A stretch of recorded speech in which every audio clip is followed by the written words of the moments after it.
seconds remaining. Hello and welcome back to the WePlay Tug of War Super Final Best of 7 Final Match Omega Game Super Special Marathon between NIP and Empire. My name is Nomad. I'm joined by Senor Tsunami as we get into the second game in this Best of 7 matchup with a kind of surprising Team Empire taking game number 1.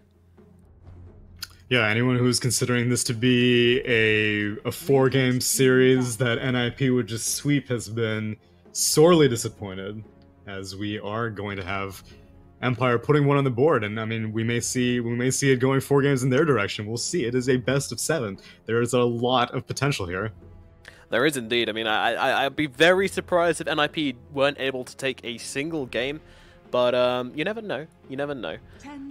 So we did say that for this, because you know it's special. It's a best of 7. You know, it needs to be documented properly, right? So what we're doing is in the breaks, I'm going to be drawing a comic to describe each of the previous games to make sure, because we might get lost, right? There's a lot of games. It's a lot of Dota to be had, so we need a way to keep track. So I've drawn a comic on Microsoft Paint in between, so you guys can all.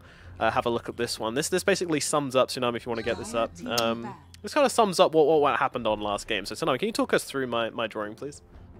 Okay, so there's a Shadow Shaman stepping on... I mean, it looks like Troll Warlord, but it's probably Monkey King. Alright, so there's red. I'm going to intervene. These aren't heroes. There's something else. There's something else. Oh. They're not heroes. I thought for sure that's Shadow Shaman, though. He's got the face mat wrap and everything. Yeah, I can see that. It's a ninja in pajamas. You know, the pink pajamas with the rubber ducks on them. Yeah, okay. Yeah. And then this is like some sort of Genghis Khan man who runs an empire, sure, or something like that. There you go. Nailed it. Okay. And then he picks up a candy corn Aghanim scepter. Perfect. And wait, Aghanim. And I mean, it's got the little thing on top. Yeah, but it's not blue, blue, is it yellow and black? Okay, it's a Black King bar. Oh, it's a bar. I get it. Yeah. And it's black. Yeah. And it's gold. Okay. And then he gets awarded a Game 1 medal. We're giving out medals for games? I mean, yeah. This had to be very quick. We didn't have much downtime. I had a bit of maintenance to do on the stream and everything, so yeah, hopefully next one will be even better. But can you rate this Game 1 out of 10, please? I'm gonna go with honorable mention. I don't think you're gonna get to the numbering system. Yeah, you get a little ribbon. You're gonna need to step up your game. All right. Well, I can work with criticism. I can work with feedback.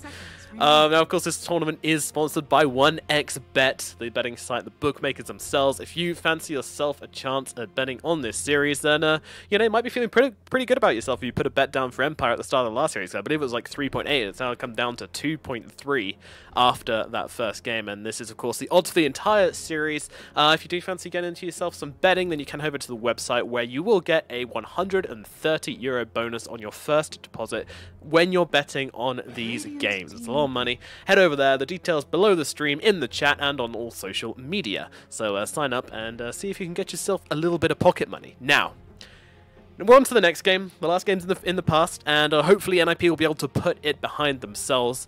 And they started things off considerably differently this time around. Still no ban, well, at least no first phase ban of the Tiny, but they go for a second phase ban, but Empire didn't even go for it. They go for the Doom that NIP had picked in Game 1, and, I mean, they pick it themselves quite a bit, that's not really too surprising. And they followed up with a Grimstroke, which is also another one of their favorite heroes, so Empire definitely staying on comfort, but not staying on predictable comfort and going back to their favorite Tiny, but still other things that they favor very heavily. And NIP themselves also going for things. They're gonna go with the Chen that they've been picking very much in Katowice and Pango as well.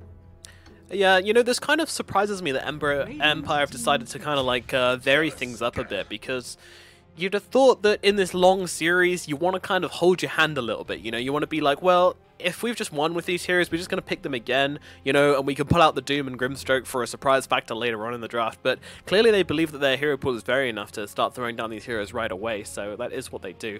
Also worth mentioning that the Lifestealer and the PA were both banned out after the last series, which is kind of interesting. So also no Tiny ban until the second phase, so Empire had the option to take the Tiny, but actually chose the Grimstroke with that Doom. Clearly wanted to go for the Stylish double Doom, so I can respect that. Yeah, there's plenty of synergy to be had, even beyond double Doom. You got double Hex, double Shackles. Juggernaut does not duplicate his Omnislash, unfortunately. Dang. But still a worthy replacement for Phantom Assassin. A lot of people think that Jug isn't very good right now, and Phantom Assassin has definitely been Empire's favorite in earlier phases of this tournament, so I'm not surprised that NIP opted to ban it out. But Juggernaut's, I think he's underrated. I think that a lot of people don't know how to itemize him yet, but they know that his laning is very strong, especially with a Shadow Shaman as a support. It's going to be difficult for a Pango to be able to swashbuckle his way out of a Shackle into a Blade Fury. But if he has a Tusk on his team, then maybe they can get snowballed. Yeah, it's a nice kind of... It's a dodge for everybody, not just yourself with that snowball. And a Razor now coming out for NIP as well, so the fatter Razor coming out to play. I mean, this was a dominant force in their final best-of-5 game as well, so no surprises here for me to see this this Razor coming out. Of course, it's a long-time favourite of fatter, so yeah, I'll just throw this down now.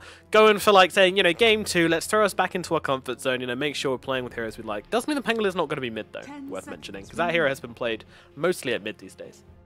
Yeah, and NIP actually have not played this hero very recently. My guess would be at 33, because 33 is a Pango player. But yeah, now that the Razor shows up, then it's pretty much guaranteed to be offlane. And so they still need a ace hero, something to deal with a Juggernaut. I wonder what he's been playing recently. That would be a good response to that. Let's see. Also, I like the fact that Empire banned out the Night Stalker as well. Getting rid of that. I mean, this is like... I kind of credit NIP as discovering that hero, I think, because they're one of the first guys to start playing with Night Stalker. I was like, whoa, what are these guys doing? And they really did wipe some flaws with that hero. So, smart ban by Empire there, just targeting that one out, and I think it could have been a real possibility against the Doom and Grimstrokes. Those are two heroes which do not want to be silenced for a long time, and can't really run away. I think that's the little bit of North American influence from PBD. I'm sure he's been watching his own NADCL games, and Nightstalker seems to be a favorite of NA, but not very many other regions. But other regions just don't want to really, they don't care to figure it out. They'll just opt to ban it out. And NIP go for Troll Warlord, which is definitely a favorite of Ace's. A worthy response for Juggernaut, in case, you know, you ever get Omni-Slashed. I think he's going to have... hopefully an option to Battle Trance. The thing is that I'm pretty sure Doom is going to care more about dooming Troll Warlord than anyone else, because Razor can be dealt with. I think he can be kited fairly easily, so Static Link isn't going to be too much of a concern. Pango, I mean... Pango's also a reasonable Doom target. Yeah, it's worthy, but I think come late game, then Troll Warlord's pretty much the only thing and that you need to be concerned about, and you know, if you manage to doom him, he's not going to be able to get Battle Trance off, and so that's a lot of survivability that Troll Warlord misses out on. Well, they are going to try and go... I mean, I guess it's a pretty target-rich environment for the Doom, but yeah, I think it kind of comes down to initiation, you know. If Empire can jump in and get their choice of Doom targets, then life could be pretty good for them, but if not, then... yeah, you know, these spells need to be used in quite a specific way is what I'm trying to get at. You know, Omni-Slash, you can't really use Omni-Slash in the middle of a team fight usually, because it just gets shared amongst everybody and doesn't do a whole lot. And now Empire going for the OD to finish things off. So OD versus Razor, not a bad matchup for the OD, to be honest. A nice hero to be able to just kind of hold on to that imprisonment and stop him getting that link off any of the time. So this used to be kind of the classic back when OD and Razor were like top tier meta picks. These guys would always be coming up against each other, and yeah, interesting to see it coming back in now as all players pick up and get into their heroes. So, game number 2, I mean, I think we both put in our chips onto NIP last game, and boy do we look silly now. What are we saying for game 2? We need to bring back some face. The OD and Razor saw each other frequently, but it was oftentimes Razor advantaged because OD could not use imprisonment to farm, and so every single time he would imprison a creep, And in this case, activate Equilibrium, then that means that Razor gets a free license to walk in and start static linking. But I guess the trade-off is that OD, I don't know, maybe he's not as mana dependent. I haven't really seen this matchup as frequently as I used to before. You know, Unstable Current was different, and he had, I don't even remember what the old Essence Aura was OD's old spell. I'm pretty sure it's Essence Aura. So, I don't know, I like it as a response to Troll Warlord, because Troll Warlord has garbage int gain, and so a Sanity's Eclipse will just completely obliterate him. And I don't know, I'm preferring Empire's draft this game. I think really the only shining light for NIP is going to be this Tusk, but beyond that, I haven't seen enough of 33's Pango to really feel confident in NIP's draft. Hey, look, it's us. Is it? Maybe. Maybe one day. Tsunami, maybe one day. But yeah, I was as handsome as Phobos. That guy, just pure class. Look at that jawline. Look at that jacket as well. So long. Dude, they have like trench coats on. Damn. They're full streetwear. Yeah. They've been reading up on their men's fashion, I think. They know it as well. Yeah, feeling pretty confident though. Cheaped out on the chairs a little bit, haven't they? It all went in that rock in the middle. Yeah, I'm not too sure what that's supposed to be in there. I think it's hiding the production stuff. I remember in the Valentine thing, they were just pressing buttons in plain sight, and so now they put this big rock to be like, no, pay no attention to the mechanics behind the rock. It's just a rock, guys. It's just a rock. Nothing it's just to see a rock. All right. Well, I think I'm going to say an IP for game number 2. You know, Fatter Razor, never going to count it out, and I've seen this Pangolier do ridiculous things. There's only so many targets you can do. So I think this might be a little bit of a rollover. Excuse the pun there. Yeah. I didn't actually mean that one, it just kind of came out, but there you go. So yeah, I'm going for an IP, and at least this way one of us can be right, so there you go. I'm going to split hedge your bets, as we call it, as Tusk looking very royal here in the lane. Quick little pause out here from the teams as we get started into game number 1. Oh, watch out! Oh, jeez, nearly hit the Tusk. Yeah, so looking at the lanes as well, have you seen OD versus Razor in this patch? Yeah, I don't think I've seen it, I don't think. I mean, I'm still leaning toward it being Razor advantage, just because I have not seen an OD farm well without using Astral. I'm pretty much seeing you cast Astral, you wait like 2 seconds, and then you cast Equilibrium, and then you alternate between doing that and then jungling. But I don't think you can feel safe using Astral to farm just because of Static Link. But at the same time, a lot of Razors these times are like maxing out Unstable Current. Well, don't go up maybe I don't know, Fado was like, I don't really worry about beating you in the lane, I'd rather accelerate my farm, because a lot of Razors are even going like Veil just to synergize with Unstable Current. And so, you know, if you put a lot of points in Static Link early on, and maybe your farm slows down in the jungle. So I am curious to see what the new dynamic is between these two heroes in the mid lane. Yeah, I mean, as you say, make some great points about the Unstable Current, and this could mean that the Razor is just kind of going to be not really caring about the whole Static Link. You know, Astral me all you like, we're still gonna be jumping on top of you and doing your damage elsewise. So we'll see how that one works out. We also have a Juggernaut. Look, what's the core match? It was Juggernaut versus Troll, which is a little bit skewed because one side has a Pango and one side has a Doom, and these are both big targets which these cores are going to have to deal with or work around, or, you know, it's kind of a weird core matchup, I think, when you add any of these kind of heroes into it. Doom, obviously. Yeah. Oh, I never realized that Mushroom had a face. Did you see that? Sorry. Yeah. On this terrain, there's a lot of creepy stuff walking around. On the Radiant jungle, there's like 2 mushrooms carrying around one of those axolotls, I believe you pronounce it. Yeah. On like a stick. It's pretty grim. Oh, who would kill one of those? They're adorable. I know, right? Animals. Mushrooms are animals. Both teams have pretty good banishes, though. So I think the thing is that a troll is more shut down by banishes than a Juggernaut is. So you have Astral to be able to, you know, just kite around a troll indefinitely, whereas the Juggernaut could theoretically omni-bounce onto someone else. You know, you can just walk with Blade Fury elsewhere. And so I think Jug can handle a Tusk better than a Troll can handle an OD. And plus it's a Grimstroke OD, and so in theory, if they soulbind 2 people, then he can also Astral 2 people. And I'm sure that'll also play into whatever OD's item build will be.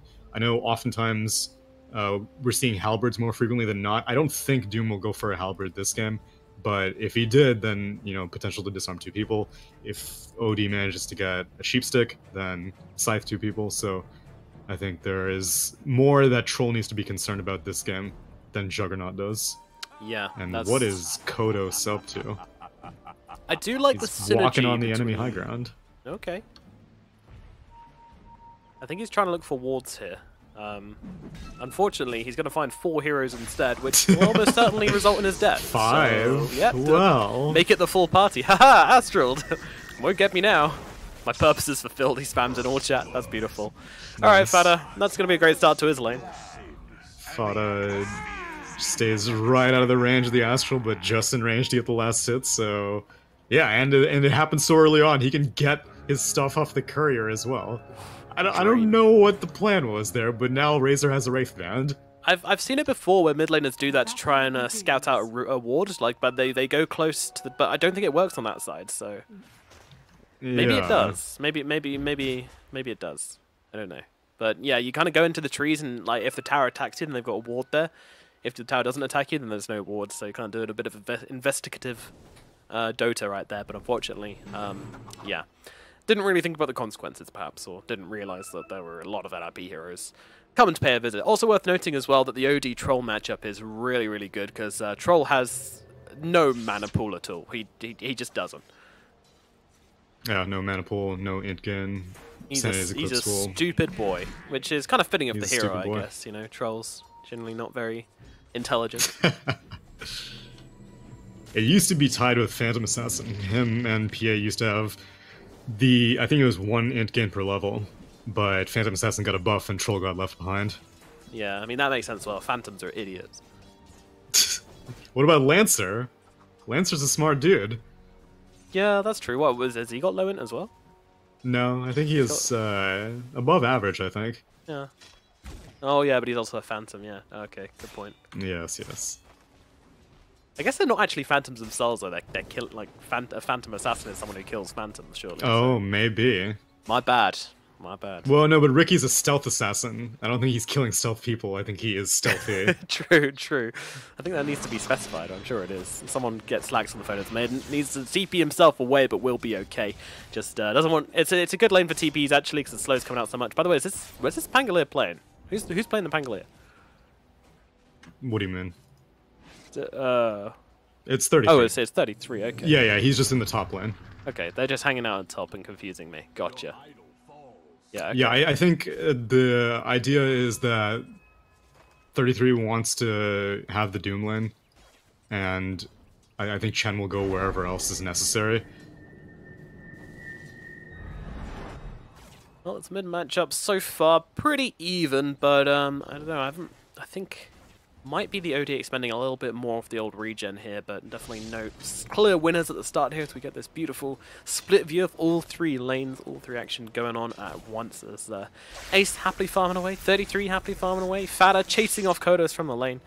Yeah, things looking pretty good for NIP from this perspective at least, but yeah, interesting they've decided to lane the Troll versus the Jug. What's the reasoning behind that? I don't really know, actually. I think it's more that could be in some trouble. Troll does not want to have to deal with Doom. This tag team coming out and the Shards as well. Dream getting harassed really heavily, just about surviving under tower there, but yeah, by no means a comfortable survival. And the Grimstroke will certainly be, or the Chen will certainly be going for a cancel here or something. But yeah, no, he's gonna be alright.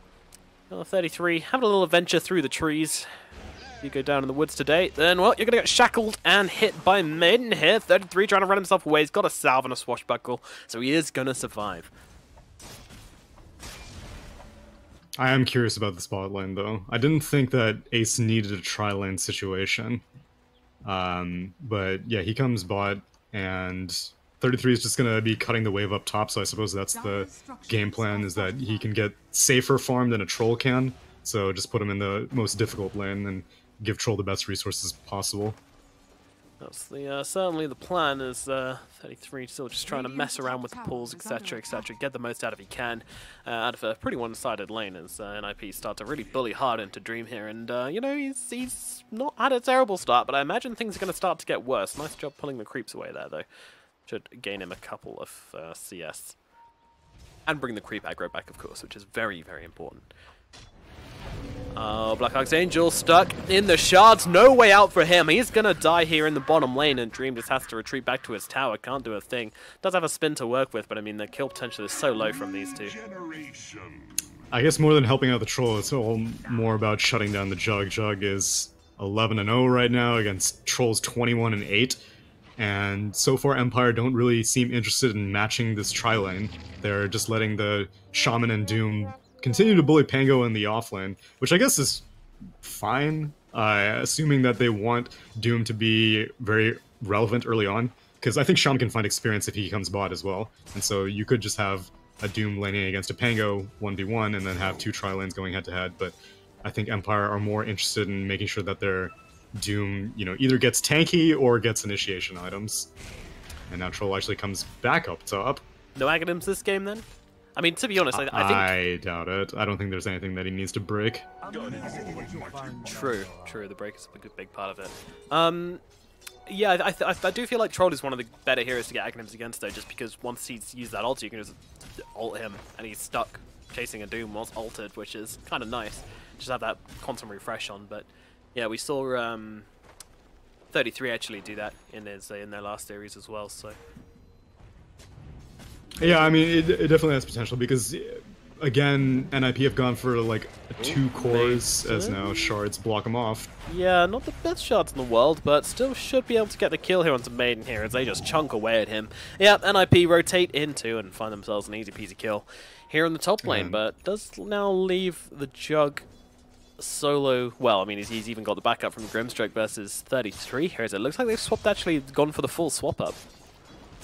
Interesting. I wonder if this is to take Empire by surprise, because it is 5 minutes. Chen did successfully steal the enemy siege creep, so Dream losing loss, yes. As opposed to pushing the safe lane, they can push the top lane instead. So I guess this OD Razor thing is more balanced than ever before, because I mean, Fada's what, level 6, and he's only put 2 points. I guess he's wanting to do like a lot of burst damage with Unstable Current on the first proc. That would be the only justification. I don't know why you'd only put 3 skill points into something. So I guess whenever he finally... Oh, okay, there we go. So he goes in, and I guess he does, what, 2 points worth of Unstable Current damage, and he puts 1 point in Eye of the Storm. Okay, interesting. Sure. I mean, it stops him from pushing his lane also. So it's, I don't know if I've seen that before, but it makes sense. Yeah, mixing things up a little bit, keeping it fresh and funky in the mid lane. Always nice to see. You know, always important to get you to get out of your box when you're playing Dota. Don't think 2D. Don't just do what everybody else does. Forge your own path in life. What are you talking about? I'm gonna do exactly what Fada did now. Yeah. Or at it's least up watch to the pros, pro players to forge new ground. Me, I can just be a sheep. Well, up in the top lane, Maiden gets the Inkswell on him as well. Going to get a stun off onto at least one, but they're actually changing targets to Ace here. They really want this kill, nice but in snowball. comes a snowball. Is it enough to keep Ace alive, though? A couple of right clicks going to be thrown. Ace actually sticking around to throw out some shards. They're trying to blow up Maiden here. Can they finish him off? Yes, they can. And, well, Black Archangel also going to be a target here as well. They're always looking for the +1, though. Black Archangel being chased down by Saxa here, and the right click from PPD will finish it off. Meanwhile, TP out will save the Shaman, but still 2 kills up here in the top lane for NIP as Empire drop a couple of heroes and have to TP back another, so it kind of hurts and having to walk back to lane as well at this early stage. Having to walk back to lane and no one is really present to defend this tower. Chen, like I said, has that siege creep available. He persuades Saxa back in after he TPs back home, so still 4 heroes up here, and I guess Empire are looking like they want to contest it, but I don't know how much time that they have.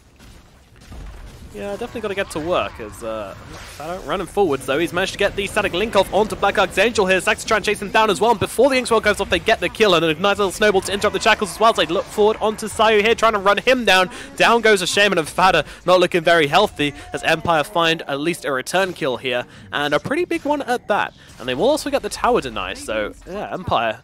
Nice rotation up to the top lane, not giving up on their tower, and they do get the deny for it. And now an Omni Slash onto PPD, who runs into the trees. He is going to drop, and Ace, well, Saxa's coming in from behind. Did Dream really give up his life for this? He doesn't really have a way out. He's going to use the spin and try and just move himself away as Madden comes in, trying to juke around the trees, but just walks straight into Ace, who finds that kill. Another snowball to get rid of the the shockwave. Nicely done. Another towards Maiden as well, and try and finish him off. Tag teammates out, causing so much damage, and the Doom doesn't look so tanky all of a sudden, but in comes Sayo and gets a return kill onto Ace, now looking for Saxa as well. The killing finally comes to a stop up in the top lane, and it will end up being, well, I mean, Ace went down, and so did Dream, so I don't really know where this leaves us. I'd say it's relatively even, but Shaman makes out like a bandit. He hits level 6 off of a freebie, pretty much, being able to kill the troll with just a casual ether shock, so I would slightly give it to Empire just because, you know, they got the tower deny, they got Jug a kill. He also did die, but chasing overall, down not too bad. as well here. Yeah, he tries to turn around, but yeah, there's no chance of survival here. The range troll getting to work, and Dream comes in, but quickly backs himself away again as NIP kill off the Grim at the bottom lane. So, currently sitting at 3 kills for Empire only and 10 for NIP. Is a very bloody match so far for them, which is exactly what they want with the heroes they have. They know that there's going to be a timing when Empire are really, really strong when they group up as 5, so they're just trying to beat that time and get as much gold in the bank as they can by getting a bunch of kills and maybe trying to assert some dominance over Empire in this early stage. And I'm curious when the push is really going to go off for NIP, if they even feel so necessary. Because I think oftentimes, whenever you have a Chen, it's in your best interest to take towers as frequently as possible, but right. I don't know if they need to wait until Troll completes an item or something like that. In onto the Doom here, and with the Bangalore ultimate as well, gets one. He's just going to Doom him inside the ultimate, so they go, well, okay, I'm still going to run at you anyway, but does actually miss. Maiden doing a good job and just kind of duking out that Rolling Thunder there, and he's going to be absolutely fine. Meanwhile, ToW actually denied by the Juggernaut there. Nicely done, but Ace could be in some trouble for this. He pops the ultimate, he's going to be surviving, but he's trapped inside the snake, so he's just got to sit in here looking very sorry for himself. Black Archangel getting a little bit too close, but Ace will finally drop, just sitting inside those snakes waiting for the sweet release of death as Empire do finish off the Troll Warlord here.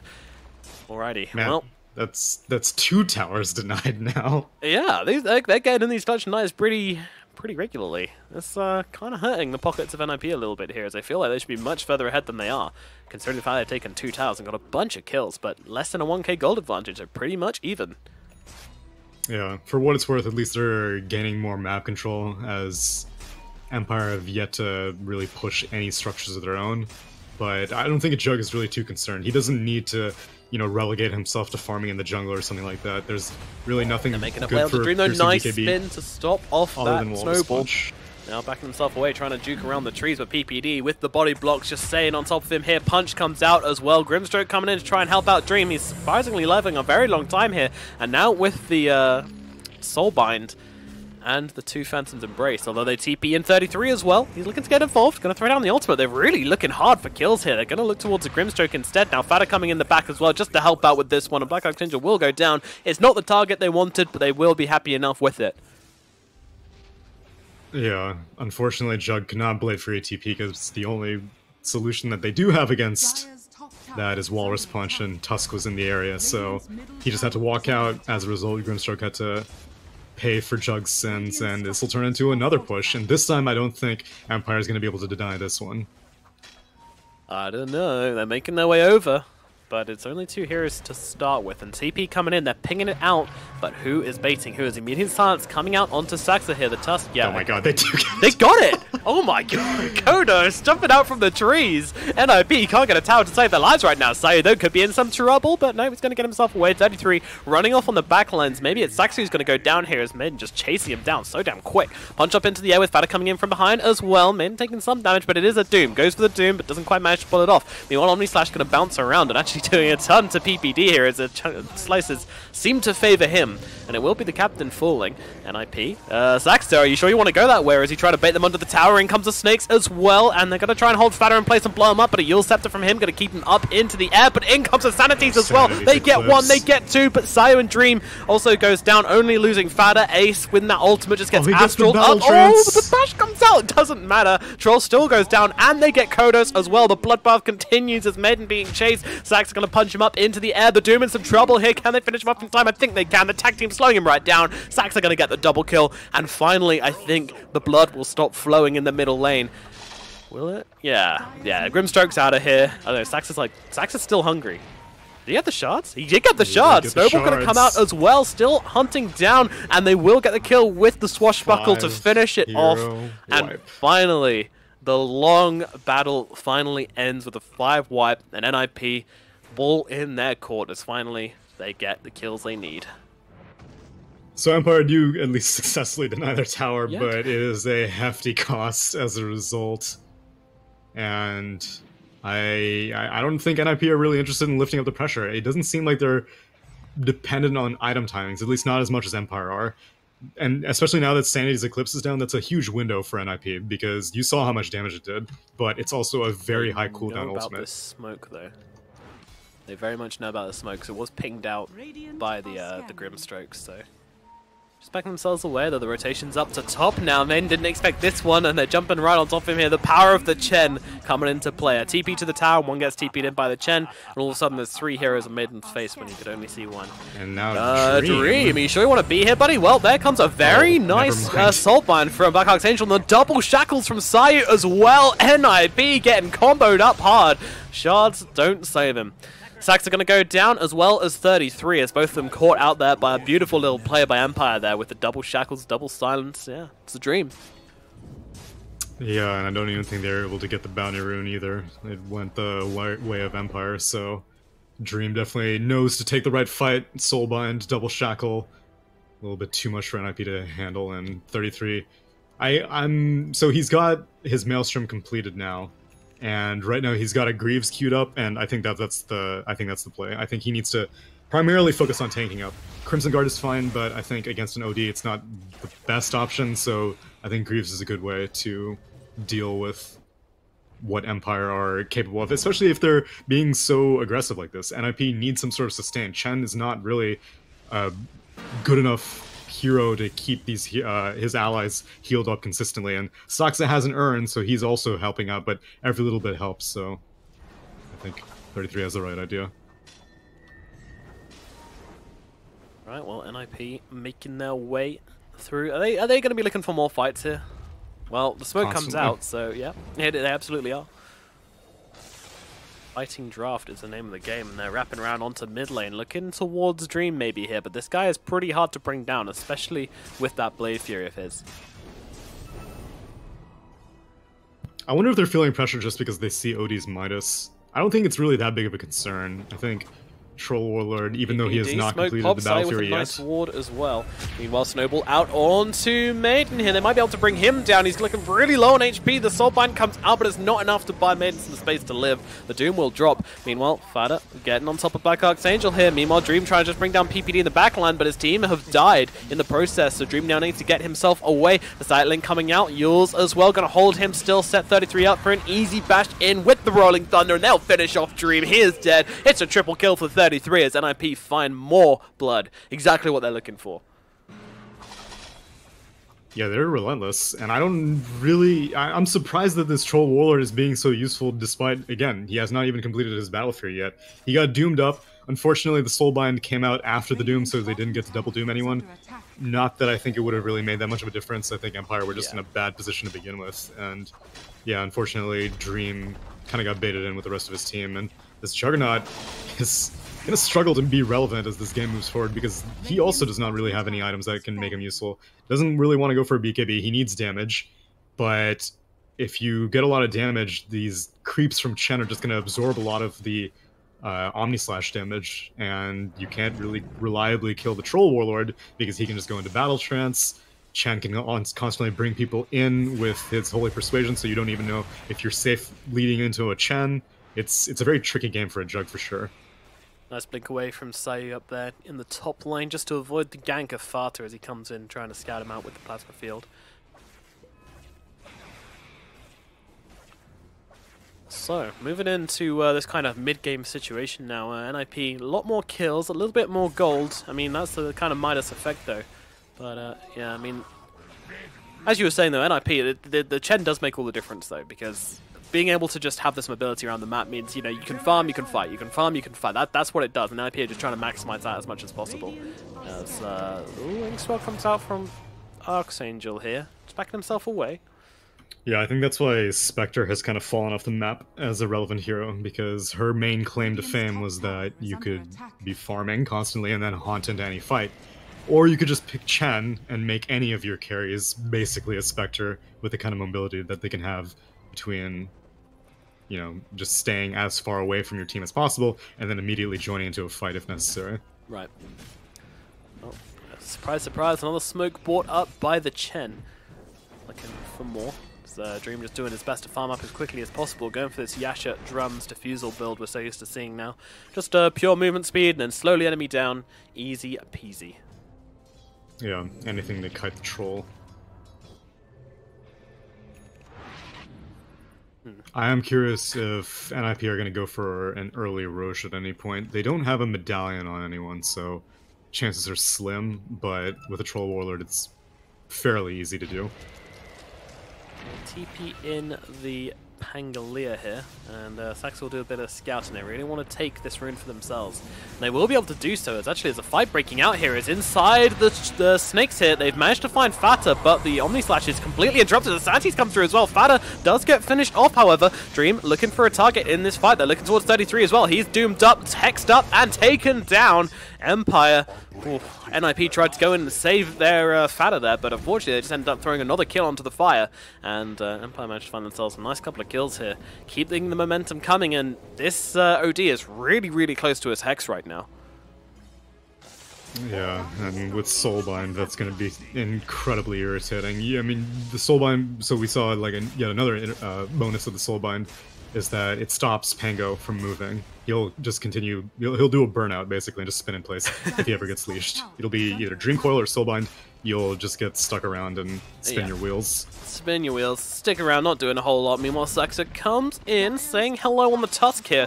Maybe trying to find an initiation point, but right now it's only him and PPD, I think, but I'm sure they're TPing somebody else in as well. Yep, here he is. Fata saying hello to the party. Madden caught out and brought down. They will get this kill. Did buy a Midas just before he died, though, which is pretty nice for him, but it does mean it's on cooldown for 40 seconds after buying it. Yeah, late Midas from him, but clearly seeing that this game's probably going late, and I think they're okay with that. They've already got the Midas on the OD, and they've got this Juggernaut as well who can naturally farm very quickly, so more than happy to just kind of pick up another Midas and slow things down a bit. Yeah, and he doesn't have to worry about initiation. NIP are basically starting every single fight, but it's not devastating enough of initiation, like it's like a huge, you know, Ravage or RP or something like that, that you need to worry about taking your own initiation. They can just tank up, worry about the late game, and I don't think Doom is under any pressure to get anything like a Blink Dagger. Exactly. I think the most important thing is for Black Archangel to not get caught out. I think Grimstroke is very, very valuable for Empire's counter-initiation.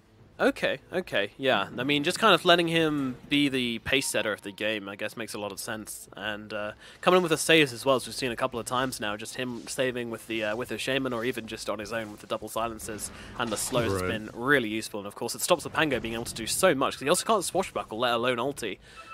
And that really helps. And now that the Scythe has been completed for OD, that makes the Grimstroke Soulbind that much more valuable. Yeah, it's a huge spell now. It's a huge spell. Middle tower is under attack. Double Diffusal as well, you know? Why not? Throw that one onto the fire. True. Empire are looking for stuff here. I mean, they've got all these items completed, so they're looking for some violence as PPD comes up onto the high ground. Meanwhile, Blinking and Hex on the backlines. PPD is going to get out okay. Meanwhile, the Rolling Thunder comes through, but he's actually just going to make a connection for this Soulbind. But he does manage to rip through 3 heroes, as Sai is kind of just sitting inside his own team's snakes at this stage. You know, trying to close the gap here. Doomed up 33. The Omni Slash comes in, but there's a pigeon to take it, but nope. All lands onto 33. That is unfortunate. Saxon and the Bird unable to take it away, and Empire just sprinting across the map now like a pack of runners as they find Saxa as well, and they take him down. Tusk is dead. 3 heroes dead on the side of NIP, and Empire will now look towards taking some towers as well. Yeah, unfortunately for Saxa, there were no creeps that he could find to snowball to. I guess he maybe could have ice sharded the eastern jungle camp, the one that you see Chen farming right now. Yeah, but give him the vision, he couldn't. Yeah, exactly. But he couldn't really reliably banish the Pango, and so if he had gone in, then he would have died, as well as the Pango if they went into like the Razor or something like that. So nothing evasive for the Tusk. So he tries to run. They both end up dying anyway, though. Yeah, yeah, maybe could have been worth it, but you know, caught in the moment situation. But yeah, Empire, they've got the gold lead now, and I have to say this game's looking pretty damn good for them. Yeah, in this game, they're also not even as BKB dependent as they were late game. No. Last game. So last game, I was like, well, you know, if the game goes to maybe like 45, 50 minutes, then this heavy advantage that they have with the spell immunity is going to get nullified, because then Pugna's going to start becoming a hero again. But Empire are just going to get stronger and stronger as this game moves forward. Doom is going to get tankier, have more auras that he can put down. OD obviously has a very big spike with the Scythe of Vice, but OD in general builds plenty of single target items, so you know he could get a rod afterwards. He's building a BKB right now of his own. Yep, BKB is kind of what we expected. Now NIP smoked up, looking for a bit of action here as Madden could be caught out on this top lane perhaps, but taking their time and making their way over to him, and yeah, that does mean they missed the kill for the time being. So NIP come up empty-handed with this smoke. Are they going to go for more? It's a question. They're going to settle for the bounties for now. Yeah, this time they don't challenge it. Yeah, last time Fada got a little punished. There's no Empire heroes on the bottom rune either, so it's actually going to be 3 bounties going towards NIP. I'll be happy with that one at least, helping them get that gold deficit back. In fact, the gold's exactly even right now, it's just kind of flicking past between the two. Yeah, but a lot of the net worth, well, at least not a lot, but at least like 4K net worth is on Midas's on the side of Empire, and so that'll start paying off the later that this game goes, whereas NIP have not built any Midas's. Oh, that's interesting. Shaman Blink Dagger BKB. Classic. I mean, double shackle. Yeah, right. I guess that's what it's all about. It is a little bit interesting, though, because I feel like the Soulbind is very useful at stopping Rolling Thunder, and who really cares about double shackle if one of the targets is the Pango and Rolling Thunder? But, you know, I mean, if they manage to Soulbind, like, the Troll before he gets his BKB off, or the Razor, then I guess it does seem a little bit all in, though, because that's the only reason why it's useful. I mean, normal shackles also, yes, but it's literally just shackle. This is not like a Crystal Maiden where it's a huge teamfight ultimate. It's just shackle that you're being able to help with BKB on Rasta. Yeah, absolutely. But I mean, he packs a punch as well. You know, Rasta one of the hardest hitting supports. That's fair, that's fair. Alright, so they got a Manta now on Dream, and Kodos is sitting around, just hanging out with its Hex, no problems. Empire going to make a play here, make a bid for Roshan, because they did throw the Troll into Roshan on MIP, and it does seem to have spooked Empire enough to keep them on this high ground. A really nice place for them to defend, and they can keep on kind of spamming it out and keeping eyes on things. But meanwhile, NIP, they're trying to find some value around the map whilst this is going on, because they know they've kind of trapped Empire in on this small position here, and they can go and check out the map. A little bit of lag, team speed. Which is it? Mixed messages coming across from Empire. It's the team speed lagging. Maybe. Or they're lying and they got their lines crossed. Roshan looking like a big boy in his pit there, hanging out as the whole of the Radiant side holding this high ground currently and waiting to see if anything goes on. But of course, NIB aren't actually around here now. Was this like an intentional play to kind of try and create some value across the map?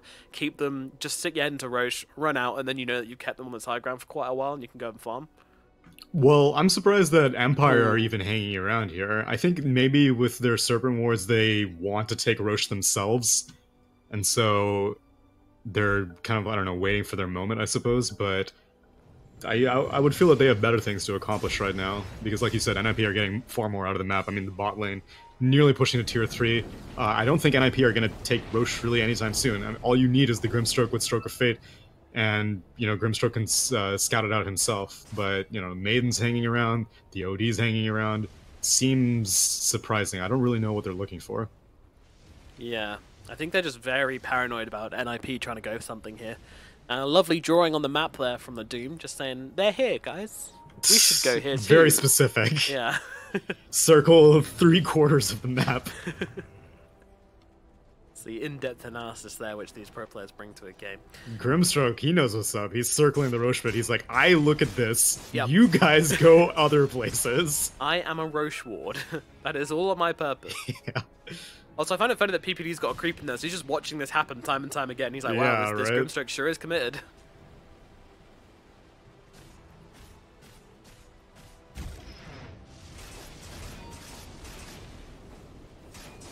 Yeah, I don't think there's any pressure for NIP to go for this anytime soon. Again, this is the most They're even still- game for gold I've ever seen. Like, it just keeps flicking back between the two teams, like gold advantage. It's kind of, it's just entertaining.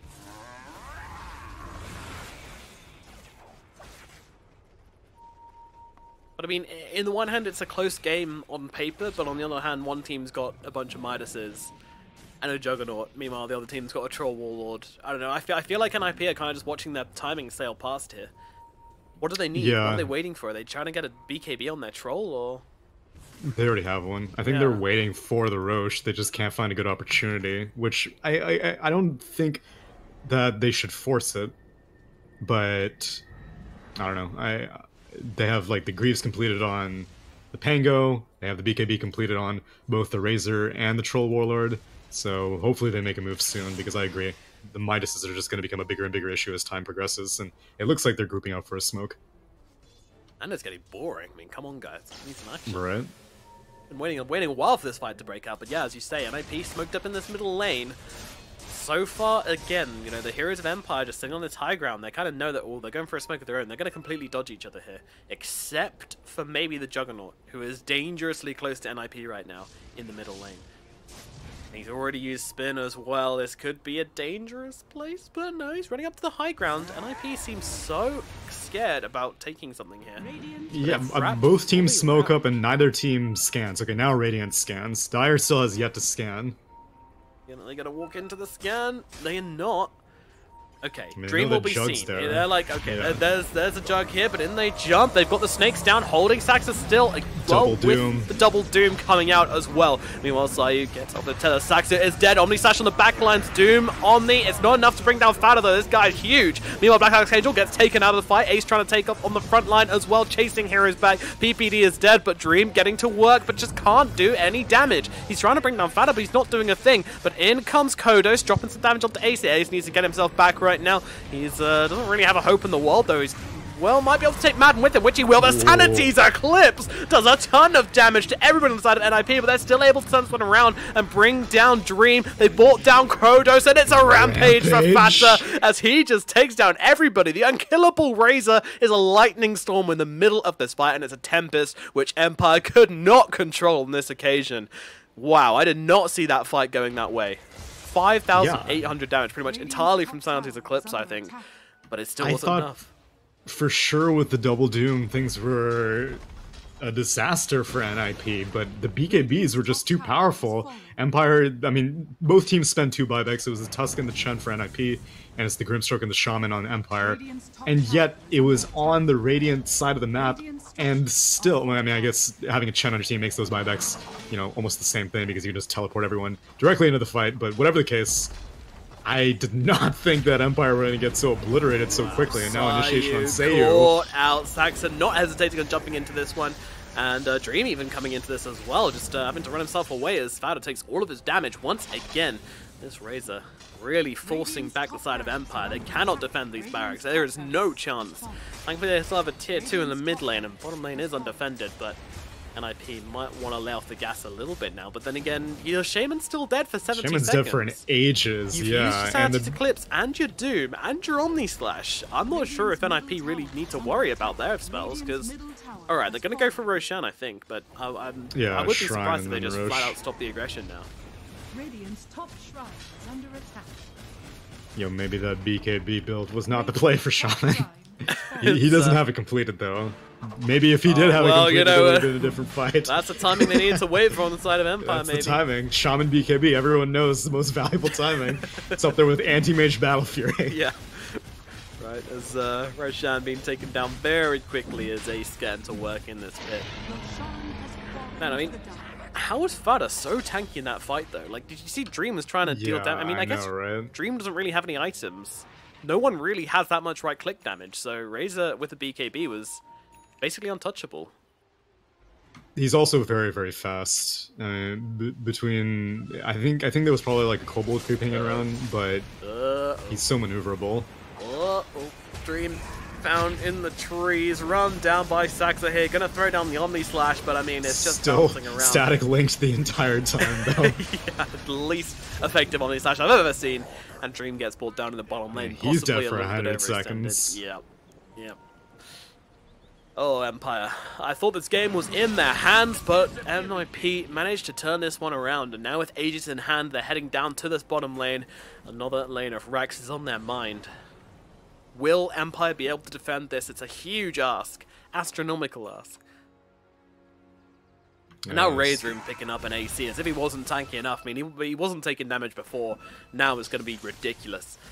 They get up onto his high ground. Ace getting to work. Heavenly Grace still on top of him just to chunk away at this tower. And there is no response so far from Empire. I mean, what can they do? There's creeps giving their NIP Jug vision. is dead.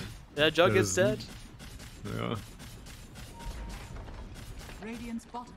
At best, they hope for yet another double Doom, double Scythe with Grimstroke. Wait, does Shaman have his BKB completed? He does not have his BKB. No, he's 800 gold away. That's not gonna happen anytime soon. He can sell stuff. He's got a wand that he can sell. The all-in play from the Shaman looking a bit silly right now, to be said. Could have been a different story. Meanwhile, in comes a Soulbind, but they're immediately trying to blow up Madden. They do get the double Doom off onto Saxa and Fada right now, but with that BKB, it's very difficult for them to actually follow up onto Fada here. And now Kodos has to back himself away. So much damage comes through onto Black Archangel, and they're just trying to chase him down with the Rolling Thunder. Never mind, GG is called, and the disconnect comes in from Dream as Empire throw in the towel on game number 2. You were right to not doubt Fado Razor. Apparently so. Comes through. My boy coming in clutch with a huge rampage to basically just seal the deal onto Empire this game. I mean, they did pick these fighting heroes. They did pick all this aggression coming out from them. And it most certainly did pay off. Yeah, I did not. I think the most important thing was the BKB timings. NIP had 2 BKBs and Empire had 0 BKBs. It's just that I didn't really think that NIP. I mean, I didn't really think that Empire needed the BKBs that much. But I guess between Fada's unstable current damage and the plasma field, and overall, I don't know. I thought it was more physical damage based, but I can't really come up with any other justification for how Fada was such a force to be reckoned with in that one fight, because that was it. That was the one fight that NIP won the game off of. Yeah. It wasn't a series of events. It wasn't a pick off here and there. Dream dying in the bot lane was definitely the final nail in the coffin after not having buyback. But even then, the game was slipping out of Empire's hands. Yeah, that's for sure. And I felt like this Juggernaut was severely underfarmed for this game as well, considering how much space their team had. But they chose to give a lot of it to the OD, maybe a little bit more than was necessary, because once he had that side of Vice, he was pretty threatening, and, Juggernaut just running around these fights wasn't doing a thing. He was trying to lay into the Razor pretty much that entire fight, and he just didn't get it done. He really didn't. Yeah, with a Scythe of Vice, even though it is a healthy int item for an OD, it's not really a damage item necessarily. Something like a Shiva's technically is a little bit more, but it's great utility assuming you have another one position who can lay in the damage, but Juggernaut was really just not able to pick up the pieces. So it was a good decision by NIP to go for that tri-lane and shut down Juggernaut early on. Ace was moving around the laning phase a lot, which I thought was surprising, but it paid off handsomely, and NIP split this current best of 7, 1 game apiece to both teams. Yep, which means well, how many more games do we definitely have? I don't know. It gets very confusing. It's first to 4, basically. Okay. So a minimum of 3 more games. Minimum of 3 more games. Wow. All right. So basically down to a best of 5 now, basically. We're whittling it down one series at a time as this best of 7 continues. Yeah, just watching some highlights here is these Omni Slashes just not doing enough. Does actually pick off PPD, but yeah, these were the fights which Empire actually, I think, took in the early side of the match. Oh no, it's Empire overextending here. Yeah, poor Kodos. I think he basically had 2 Sanity's Eclipses, then all the BKBs started coming out, and so even though that BKB was really, really good, and I mean, even though the Sanity's Eclipse was really, really good in that top lane fight, it was unfortunately so late in the fight that no one else was able to follow up. So he used it, but then it just put everyone on critical HP, not dead HP. Dead HP, also known as zero, if you're into your Zero, maths. I'll take it. But... I was about to go for fatal, but I couldn't think of it in time. This is the fight that, yeah. So Fada, he gets doomed up, and the person he's linked to dies, and then Omni Slash on top of it, and he's still basically like full HP. Like, wow. I mean, I think the Jug's got minus 175 damage. The Omni Slash that's the only justification. I think he was just static linked at the very beginning, but then like I'm amazed he managed to get that off before the double doom happened. And that's how his clips look there's the Sandy's Eclipse, but there's no one to follow it up with. Yeah, it did a lot, didn't do enough, and nice little stats here as well as you see NIP just finding the kills. Now, next game, are we expecting the same thing? Are we expecting more kills to be coming in from them? They're going to go for the hyper-aggressive lineup, or do they want to try and challenge a bit of a more carry-style game? Well, I did think it was odd that they didn't go for their Tiny, despite it being available in Game 1. Like we said, Empire, it was... Yeah. On Empire... Oh, yeah. On Empire, like, there was a lot of stuff that was available and that brought them so much success in Game 1 that they did not opt for in Game 2.